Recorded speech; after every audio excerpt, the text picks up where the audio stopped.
எல்லாமே கூலி வேலைக்கு போறவங்க. கரெக்டா அந்த பஸ் தான் கூலி வேலைக்கு போறவங்களுக்கு எல்லாம் அது ஏத்த பஸ்ஸா இருந்ததுனால அதுலதான் ஏறி வருவாங்களாம். 80 பேர்கிட்ட மேல இருந்தாங்களாம். 80 பேத்துக்கு மேல இருந்தாங்களாம். நிக்கிறதுக்கு இடம் இல்லையா. என் தம்பி வந்து டிரைவர் சீட்டுக்கு பின்னாடி இருந்ததுனால அவனுக்கு கை உடைஞ்சிருக்குது, காலு உடைஞ்சிருக்குது, இந்த இடத்துல அடிபட்டு இருக்குது, இங்க ஃபுல்லா காயம், நிறைய டேமேஜ் ஆயிருக்குது. வயசு 36 தான் ஆகுது, இந்த கல்யாணம் கூட ஆகல. காலையில என்ன சொல்லிட்டு போனா, இதே எங்க வீட்டுக்காரு முடி கட் பண்றதுக்கு வந்தான்.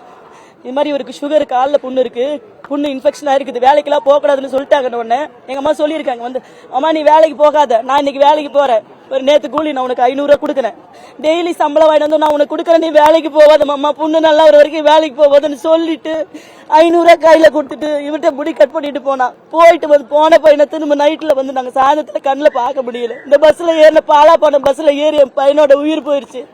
எனக்கு ஒரே ஒரு தம்பி தான். எங்க அம்மா கால் நடக்க முடியாம இருக்கிறாங்க. எங்க அப்பா ஒருத்தர், அவரும் வேலை வெட்டிக்கெல்லாம் போக மாட்டாரு.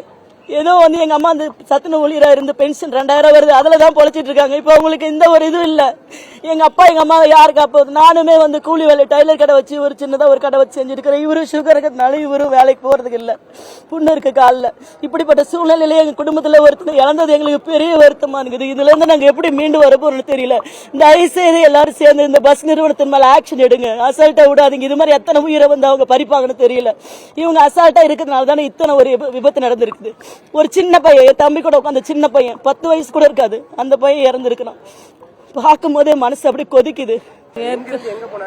ஏற்காடு வேலைக்கு கூலி வேலைக்கு தான் போறாங்க. வேலை செஞ்சுட்டு வரக்குள்ளதான் அந்த பஸ்ல எப்பயும் வர பஸ் தாங்க.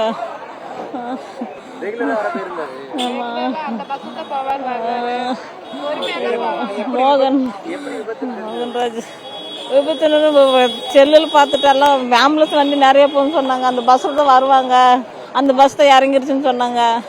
அதனால் நாங்கள் எல்லாம் ரோட்டில் நின்று இருந்தோம். எல்லாம் டெம்பா ஆளுங்க கூப்பிட்டு வருவோம் தான். நாங்கள் மோகனாது தான் இருக்குன்னு சொன்னாங்க. அதை தான் ஓடி வந்தாங்க ஆஸ்பத்திரிக்கு. இன்னும் பார்க்கலங்க, கூலி வேலை தான்.